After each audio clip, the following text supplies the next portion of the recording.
city and in the territory on West, there's just one way to handle the killers and the spoilers, and that's with a U.S. Marshal and the smell of gun smoke.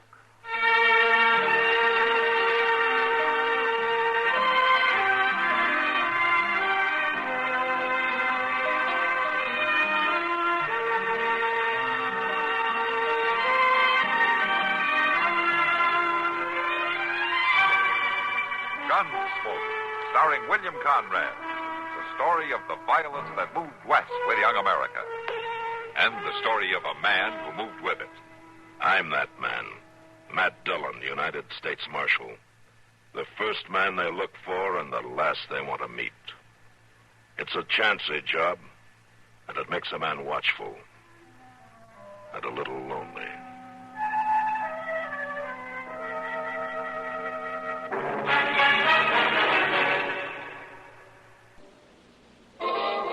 People today think young, make more time for fun at home, family style.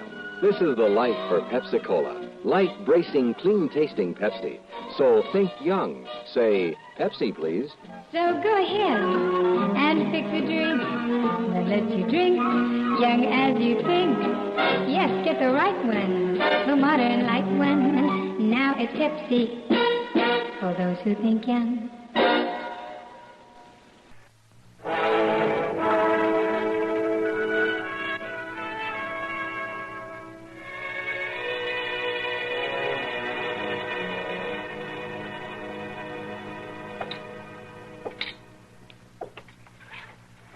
Try to understand, Ed. I have no choice. Matt, we've been friends a long time. I come here to your office expecting help. Now you tell me you're going to throw me off my lane. You saw the court order. It's perfectly legal. I've got to serve it. All I need's a little more time. I'll make the payment just like I made all the others. And you do have 10 days. That ain't enough time, and you know it. I poured too much sweat and too many years into that farm to lose it. What I owe on the whole note don't amount to much if I just have the time. Did you talk to Bert? Bert Donald, my old friend. I can't even get to see him. Well, Bert's moved up in the world. Sometimes that changes a man. Oh, he's flying high as a hawk. Big cattle broker. Now he's proving it to me. It's just plain spite, Matt. Mr. Dillon, I've got it. Oh, howdy, Ed. Chester. Well, I'll get along, Matt. If you can't help me, I guess nobody can. I'll try to think of something, Ed. Sure. Thanks anyway. All right, Chester. What's your problem? It's just terrible, Mr. Dillon. I'm in trouble, real bad trouble. What, are you broke again? Yes, sir. I mean, that ain't the main trouble. It's this. That letter? From Waco. So? It's from lawyers in Waco. Feeney and Swift says so right on the envelope. All right, it's from lawyers in Waco. Well, don't you see? They're after me. They're going to have me arrested. Why? Well, I didn't ever tell you this, but one time I borrowed $4 from a fellow down there. I was going to pay him back, but I never quite got around to it, and now they're after me. That's what it says in the letter? Yes, sir. Well, I mean, I reckon so. I don't know what else it could be. Chester, have you read the letter? I've been too scared. Well, why don't you read the letter then, Chester? I just can't, Mr. Dillon. Here, you read it. Here.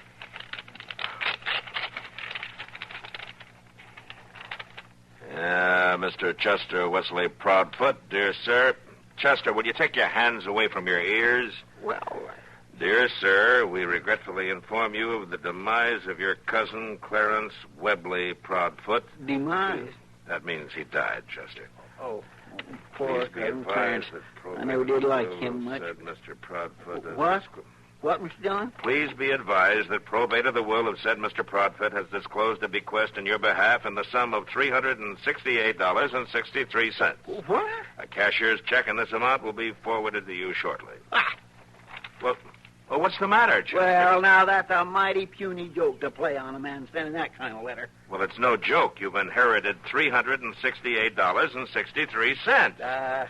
It's got to be a joke. No, it doesn't, Chester. You think they really ain't joshing? Well, of course not. Well, I don't know. Cousin Clarence always was pretty tricky. He might have changed there at the end, but the United States mail is going to have to prove it to me.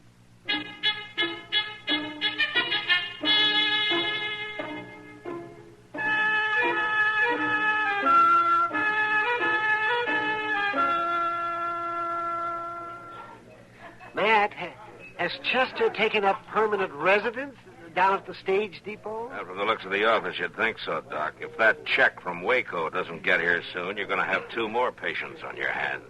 2? Well, I don't think Chester can last the week out, and I'm not sure I'm going to stand him for another day. Matt, you'd better get over to the bar.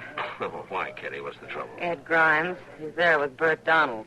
Oh. All right. I don't want to talk about it, Ed. Not now, not never. Bert, at least you can be decent enough to answer me. Ed, this isn't the best place in the world to talk business. Well, I think it is. I want to ask him in front of these people to give me time to make payment on that note. Marshal, I got nothing to say to him. Seems to me a man's got a right to have a drink without nobody annoying him. Look, Bert, Ed's kind of worried. Maybe you might reconsider. No. All right. I tried everything I know to make you listen to reason. I even begged in public. But I ain't going to get down on my knees and crawl. You ain't a man no more, Bert. You're something slimy. You ought to be stepped on. It's enough, Ed. A man like him don't deserve to live. Somebody's going to kill him. If nobody else does, it just might be me. All right, get out of here, Ed. Go on home right now. Go on. Don't you look at me like that, Marshal. I haven't broken any law. Till I do, whatever I say or don't say is none of your business. Bert, when you find time, remember he was your friend.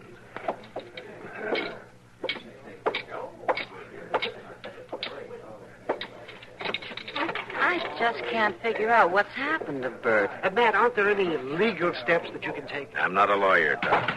Miss Dillon, it's here. Miss Dillon, the letter, the one from Waco, it's here. Look here, I got it. The letter from Waco, it's right here. The letter. Yes, I see it, Chester. Sit down and open it. You better do it. I got a pure D case of flutter. All right, let me have it. Yep, there it is. A cashier's check for $368.63 made out to Chester Wesley Proudfoot. Well, congratulations, Chester. Yeah, Sam, a round of beers on the house. It's $368.63. Looks like your money worries are over, Chester. Chester. $368.63.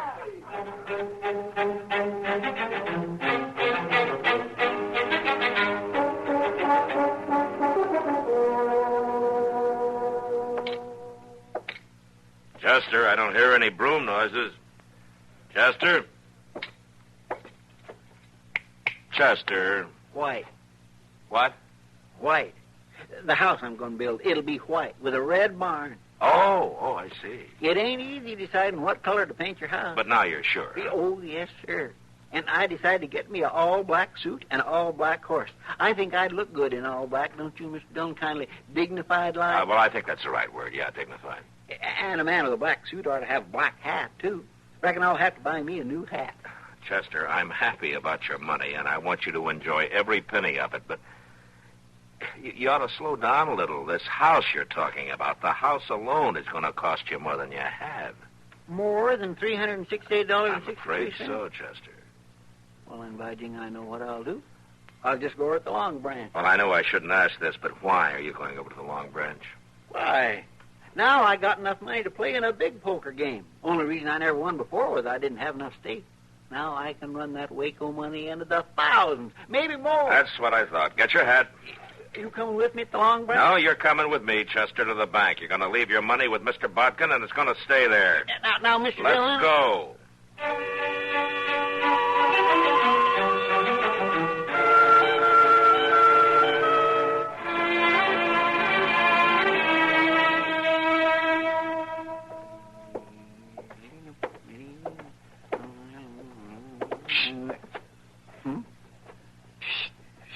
Over here. Oh. Dudley, how come you'd have pissed at me? Well, I want to talk to you, Chester. I heard about your money. Well, you did, huh? Sure, it's all over town. Well, I reckon when a man gets all that money... Sure, now, I want to talk to you about a plan I got. You know, I've been driving freight for Wells Fargo, don't you? Oh, well, everybody knows that. Sure, now, I made a lot of money, too, Chester. Through rain, sleet, and snow, I drove them wagons and never lost nary one. Well, good for you. Sure. Now, Chester, don't you see? Now, you and me can open our own freight line. We can? Yeah. We wouldn't need more than one wagon to start. With all the money we made, we could buy more wagons and carry more freight. Pretty soon we'll be millionaires. You don't have to do anything but put up the money. Millionaire. Sure, now, what do you say? Well, I'll think about it, Dudley. I'll think real hard. Sure, now you do that, Chester, and you think hard.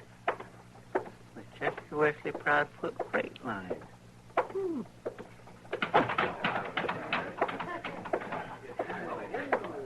Well, old Moneybags has decided to join us. Yeah. Sit down, Chester. Thank you. Miss Kitty, hello, Doc. Hello, Chester. Miss Dillon, you know Dudley Cheever is the fourth fella in 2 days with a good idea for investing my money. Well, I hope you haven't done it. Well, not yet. I got to have time to think it over. Good, because I have something here for you to think over. What's this? That, Chester, is a statement. An accounting. A bill. Balance due $23. What for? What for? Well, I can't remember all of it, Chester, but just offhand I can recall the times you came to me with back miseries, heaves, stomach aches, shooting pains, and wheezes. Well... And then there was a time you broke your toe kicking the can that had a rock in it. Well, and the splitter that I had to remove when you sat on the rear fence. I know, Doc, but them wasn't official calls. Not most of them wasn't. Well, according to my calculations, that bill represents just about 1/10 of what you really owe me. Well, I never... I'm ready for another beer. How about you, Oh, Matt? I think that's fine. Me too. Chester, now that you have money, I think you should consider your responsibilities. Well, what? Like buying a round of drinks for the house. Wait, you don't mean for all them spongers and everybody? Well, it's usual when a man has money like you have. That's well, right. Now, that could come to $5 or better. Well, you can afford it. Well, now, wait a minute, Kitty. I think you're leading Chester into bad habits. When a man has wealth, he should use it wisely. He should contribute to his community. Now, for example, you take the U.S. Marshal's office. Now, there's an old stove there. That's no word. Well, if you know the right combination, but it smokes up the whole place. Now, there's the Marshal's mattress. Well, for yes, but now example. the governor would take care of them things. Yeah, but they don't, Chester. So I thought that some wealthy, public-spirited citizen would. How about those drinks? Yeah, how about my bill? The mattress. Well, I sure didn't never believe my best friend would dog a man just because all of a sudden he's got rich. Well, who's dogging you? You are, all three of you, and I'm downright disappointed. You know what you are? What? What? You ain't nothing but fortune hunters.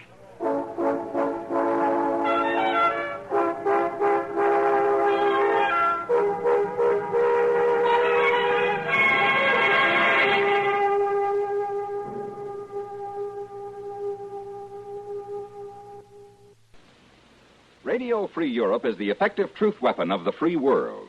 It is effective where other means of communication fail. Radio Free Europe gets its broadcasts through the Iron Curtain and keeps captive peoples informed about events around the globe. Without these broadcasts, the captive peoples would become easy propaganda victims of the communists. They could then become ready tools in the communists' drive to undermine freedom where it continues to exist. Radio Free Europe is a privately supported institution. It depends for its continued operations on the enlightened generosity of free peoples, chiefly in the United States. You are asked for your support and your truth dollars. To continue this vital program, send what you can to the Radio Free Europe Fund, Box 1961, Mount Vernon 10, New York. When deciding how much to give, please remember that there is no substitute for Radio Free Europe in keeping the truth alive behind the Iron Curtain. Radio Free Europe Fund, Box 1961, Mount Vernon 10, New York.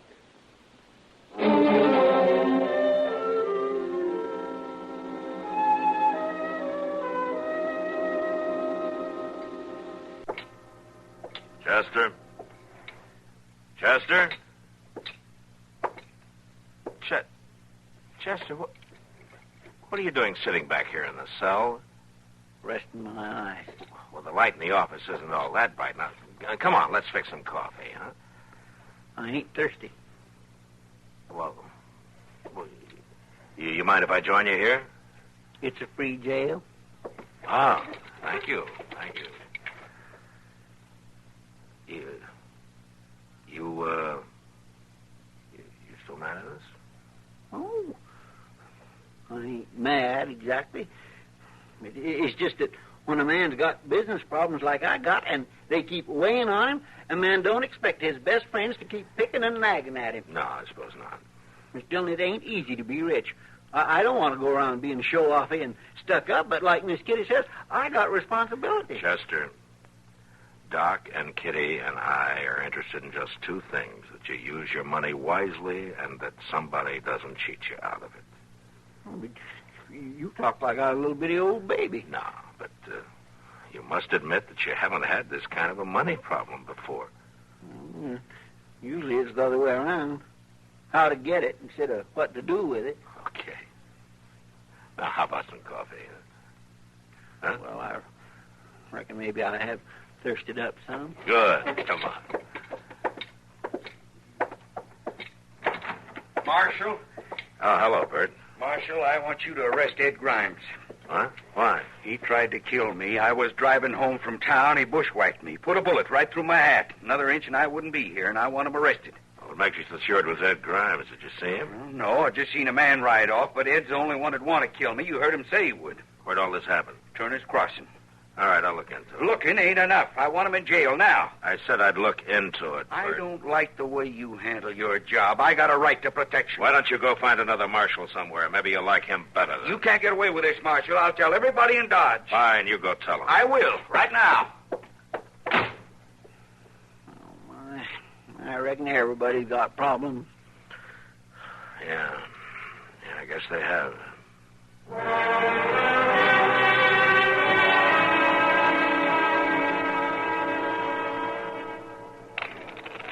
You, Chester, you've been standing there long enough. You going to sit in? Me? Yeah. Well, no, thank you. I don't think so. Game too rich for your blood? Well, it ain't that. Yeah, there's a chair open if you think you can afford it. Oh, I can afford it. From what I hear, you're strictly a penny ante man. Now, that ain't so. There's nothing to be ashamed of. When it comes to poker, there's boys and there's men. You can always play with the boys. Play with the boys. Just you don't let nobody take that chair. I'll be right back. Show him. Boys, huh? I'll just get me a clutch of my money out of that bank, and I'll show that tin horn. I'll open for $10. $10? Yeah, $10. He'll be showing off, so he'll raise. I call. I'm got 3 kings, so I draw 2 queens. Full house. I got him. I bet $25. He raises. I just look at him kindly cold like. Hello, Chester. I raised $50. What? Oh, Ed, I was thinking about something. Where are you going? I don't know. I really don't know. Did you hear about Bert Donald? That story of his about being bushwhacked and all? I heard he accused me, but I couldn't shoot a man from ambush, not even Bert Donald. Well, Ed, have you had any luck about borrowing the money? I tried the bank. Mr. Botkin won't loan money on a second mortgage. I'm just finished. Yeah, well, now. Don't quit hoping. Maybe Mr. Dillon can figure something out. The note's due tomorrow. Oh, yeah. I forgot it. Well, come on, Ed. I'll buy you a beer. Thanks, Chester. I'd like one.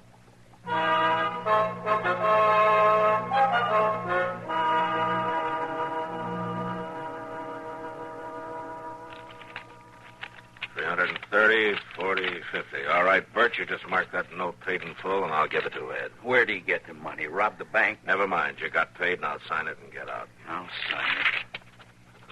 But I ain't finished with him.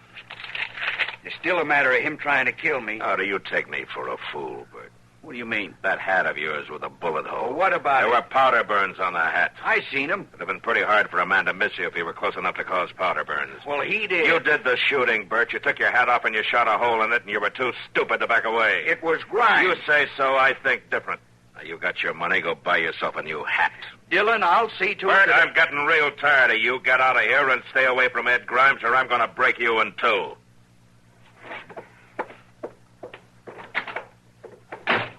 Chester?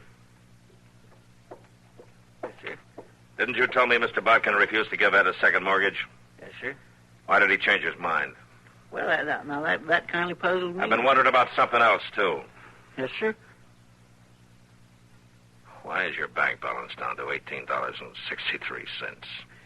Mr. Dillon, you ain't got no right to go poking around my bank balance. All right, I apologize, Chester, but it's kind of a coincidence in the amount of money Mr. Botkin gave me and the amount that's not in your account anymore. Well, maybe a small coincidence. All right. Chester. What happened?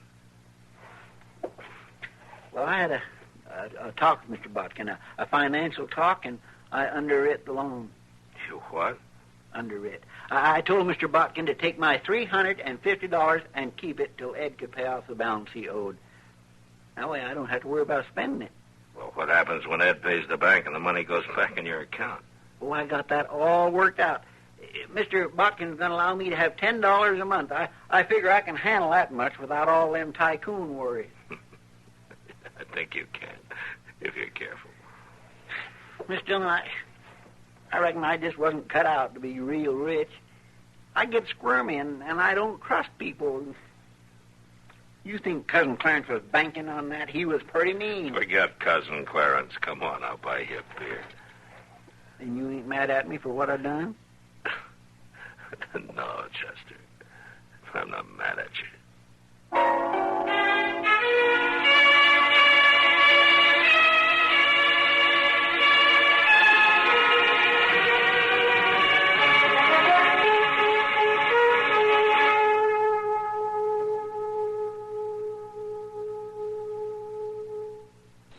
Hi, this is Dennis James to make a point about reliable, effective Kellogg's All Brand. Repeat after me, please. What do you want when you need brand? What do you want when you need brand? Reliability. Reliability. Now, what do you get in Kellogg's All Brand? What do you get in Kellogg's All Brand? Reliability. Right. You see, Kellogg's All Brand is the reliable brand that millions depend on for the effectiveness they want. It's the real Battle Creek formula that brings you more brand bulk in every serving. More of the vital brand bulk that helps you keep regular. Kellogg's All Brand is also low in calories and mighty pleasant tasting. You can trust Kellogg's for that. The crisp toasted shreds have the kind of good bran muffin flavor that most folks are partial to. So next time you're shopping, get Kellogg's All Brand, and you'll get reliability. That's what you get in Kellogg's All Brand. Reliability.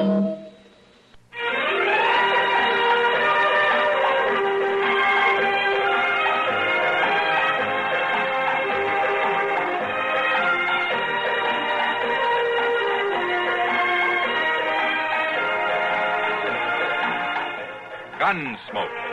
Produced and directed in Hollywood by Norman Macdonald, stars William Conrad as Matt Dillon, U.S. Marshal. The story was specially written for Gunsmoke by Vic Perrin and Harry Bartell, with editorial supervision by John Meston. Featured in the cast were Harry Bartell, Vic Perrin, Ralph Moody, and Jack Moyles. Parley Bear is Chester, Howard McNear is Doc, and Georgia Ellis is Kitty.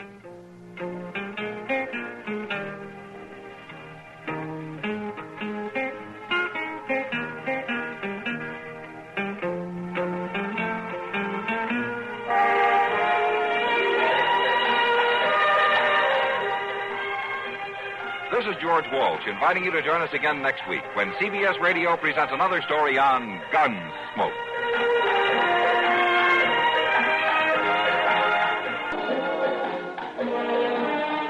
Gary Moore, Bing and Rosie too. That's Showbiz, weekdays on the CBS Radio Network. Gorgo, the greatest monster picture ever produced, now showing at the Texas Theater, like nothing you've ever seen before.